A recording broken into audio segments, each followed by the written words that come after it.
The Nintendo Wii. And we're like, oh, jeez. And there goes the tennis racket. Nintendo's most revolutionary console to this date, in my opinion. And also the start of the bane of every gamer's existence, motion controls. But hold up. Let's not dive in so deep so quick, cause to understand the full picture of this, we gotta take our asses back to 2006. Cause around that time, the Xbox 360 been out, ew, and the PlayStation 3 was about to make its debut. And if you ask me, the console war was about to pop off. Endless comparisons between the two consoles on who has better games, better graphics, and better performance overall. And my boy, if you was asking me, it wasn't even close. Us PS3 owners had Uncharted 2, 3, and God of War 3. And what did the all Xbox owners have? Peter Jackson's King Kong? Till this day, I cannot see how anyone in their right mind could ask for Xbox 360. Because you see this lineup right here? Big man thing, it's a bit mad, bruv. But while all that commotion was going on, Nintendo ended the war with one decisive move by making the late great Satoru Iwata, may he rest in peace, open up his jacket and boom, the Wii was unleashed upon the world. And ladies and gentlemen, with one simple reveal, the entire gaming industry was shook to its core. Because when I tell you literally everyone already had or desperately wanted a Wii. Your grandmother, she had one. That wanted uncle of yours, he had one too. Your dog? He had one too. These things were selling like hotcake. But you know who did not have one? Me. And I was pissed off about it. But I eventually got one. 4 years later after its initial release in 2010. 2 years before the Wii U. So you know time was limited. But till this day I can remember unboxing that beautiful white box, hooking it up to my 400-pound big back TV and hearing the jingle that was crafted by the gods. I am fully erect. The Wii just wasn't a simple console, it was an experience. It just had a certain je ne sais quoi about it. From the sound of the menu to the fact that the icons weren't just simple images. Boy, those songs were moving. And then when you click on an application, you then realize each and every single one of them had their own intro jingle. And boom, just like that here in 2045. Because this right here has to be from the future. The Switch is great and all, but the Wii just had charm. And what gives it so much charm was the way you maneuver this bad boy. When it comes to controls, there are two types of people. On one side, you got the weak, boring, geeky, wet fart of a human being that will actually spend money to buy a true controller. And on the other side, which I am on, has the alpha male giga chad red pill top G's that master the arts of Wiimote and nunchuck. You think I'm lying? The sensitivity on these mugs was high as giraffe ass. And this is where I get to talking about the cons of the Wii, unfortunately. But hear this, you know Xbox had Xbox Live and PlayStation got PS Plus?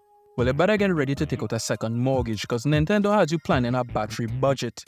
Because these mugs right here run on AA batteries.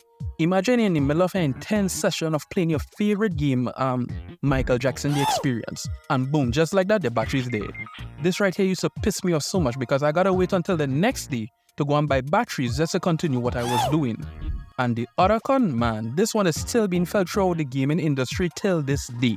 But it has to be the over-reliance on motion controls. In some places it's great because it's something fresh and something new. And in other instances, it will have you staring at a TV screen like how Nick Cannon stares at a box of condoms. In disgust.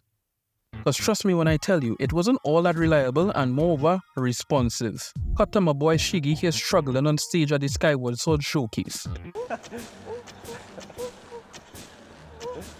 These are some fast spiders.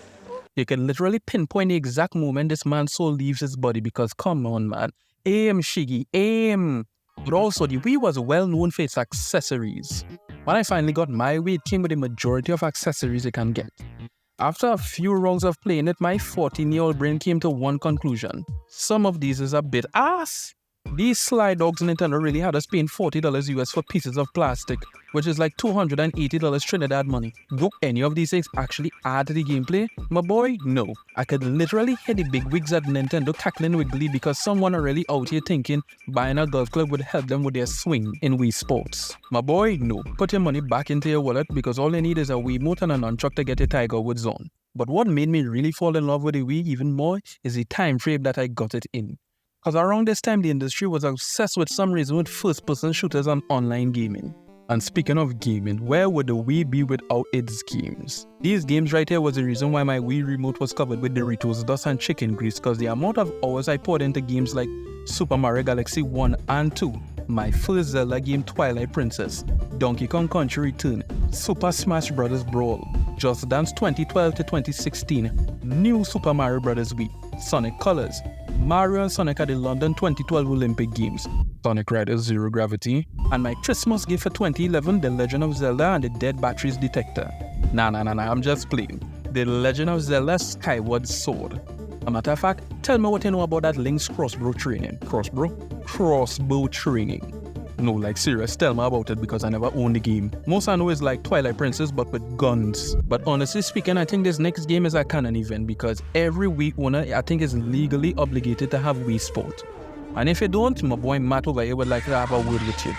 But some of my faves was like Super Mario Galaxy. This for me is like the flagship for the Wii. I can remember seeing ads on TV, seeing Mario jumping from planet to planet, and my juvenile little brain was captivated just by the ads alone. When I finally got it, I remember my mom and I taking turns playing the game, and on our first playthrough I remember reaching Honey Hive Galaxy. We took a break for a few days, and the next time we decided to play it, my mom met that bitch on Dusty Dunes Galaxy. And that's like halfway through the game. Why it was like that? Cause my ass was down bad for Super Mario Galaxy. I sneaked in and played it for myself. Same goes for Twilight Princess. I was hooked on the Zelda series after playing this. The amount of hours I synced into this version of Hyrule. Days upon days I'm in my bedroom smelling like hot ass and earring backs. Cause I'm trying my hardest to be the cave of audios just to get a glimpse at some disappointed side boobs and some fairies. By the way, when I get cancelled if I said Minda had no damn right to be this damn thick. Switching over to Sega side of things, I remember my sister and I being both hyped and scared for Sonic Colors. Hyped because we are massive Sonic fans.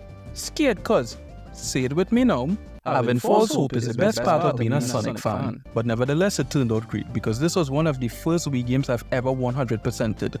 You know your boy be loving them platformers. So you can bet your ass I was all over Donkey Kong Country Returns and New Super Mario Bros. Wii. Nintendo was untouchable when it comes to platformers around this time. But one game from my start that I was not all over was Sonic Riders Zero Gravity. Its controls, ass. Its visuals, ass. Its story, ass. Its new characters, ass. Its gameplay, ass. The final boss, complete and utter ass. This game should be legal in all 50 states.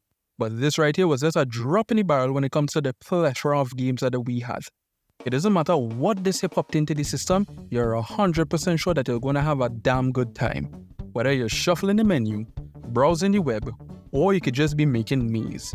Honestly speaking, I think I put at least 1,000 hours into Miis, because literally everyone who visited my home from 2010 to 2015 had a Mii. Yes, I may have taken a little artistic liberties, but a spitting image nonetheless. But all in all, I don't care who agrees with me, the Wii was ahead of its time. As a kid, being able to play a game and your movements in the real world impacting what is going on in the screen was mind-boggling. Nintendo captured lightning in a bottle and unleashed it onto us at the right time.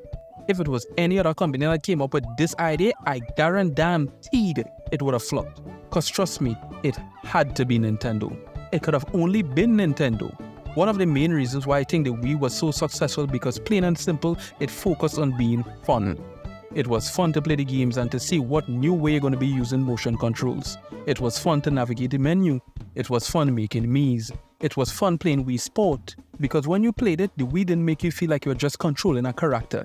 It made it feel like you hit that strike when you're playing bowling. It made it feel like you hit that hole in one when you're playing golf. And it made it feel like you were whipping Matt's ass in boxing. Nintendo, I am eternally grateful for the experience that you gave me over the years with the Wii. You all made an industry-transforming piece of hardware whose effects are still being felt through the industry today because I honestly believe the Wii crawled for VR to run. Is it the greatest console ever? I don't know. You tell me in the comment section down below, but I know for damn sure it's up there. But that's my 2 cents on the Nintendo Wii. And as per usual, I do not know how to end this video. So always remember, at the end of the day, there's only one thing that matters. These are some fast spiders.